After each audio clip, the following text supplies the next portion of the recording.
So let's quickly focus on Uttarakhand as well. 5 seats, all 5 seats right now are polling, and all 5 were with the BJP. They're hoping for once again a clean sweep in Uttarakhand. But if we were to talk about the VIP candidates here, let's focus right now on the Garhwal constituency, where you have Anil Balooni, who's been given a ticket for the first time.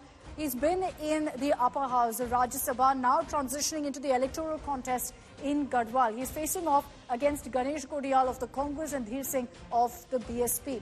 Now, considering that in 2019, the BJP did manage to win the seat and all of the seats in Uttarakhand, it's most definitely advantage Anil Balooni right now in Garhwal. The other seat in Uttarakhand that I want to talk about is that of Haridwar, where you have Trivendra Singh Rawat, former Chief Minister, has been fielded by the BJP up against Virendra Rawat of the Congress as well. So Uttarakhand is another state where all of the seats, there is polling happening right now. I want to get you quickly a ground report as well from Uttarakhand. Let's cut across to that.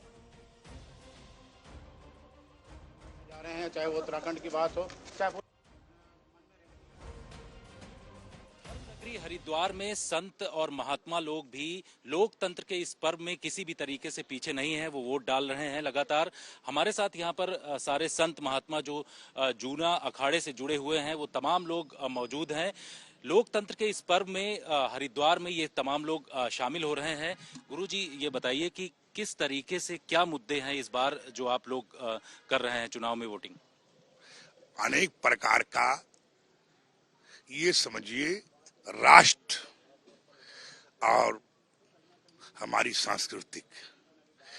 सांस्कृतिक और हमारा राष्ट्र का चरमुखी विकास, चाहे वो गरीबों का इज्जत घर से मकान से लेकर, चाहे आप देख रहे हैं बद्रीनाथ केदारनाथ हाईवे, अच्छा विकास डेवलप और पर्यटन का बढ़ावा पूरे देश में, जो कि एक बहुत बड़ा विश्व का पर्यटन बढ़ने के कारण बहुत बड़ा भारत सरकार को मुद्रा आ रही है।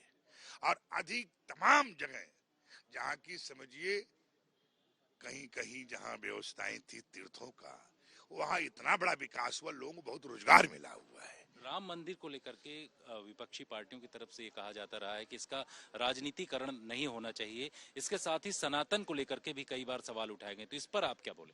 ऐसा है, वो राजनीतिक दल है, वो कुछ भी सवाल उठा सकते हैं, कुछ भी बोल सकते हैं। अगर हमारा लक्ष्मण रेखा है, हमें उसके लांघ के कुछ बोलना नहीं है।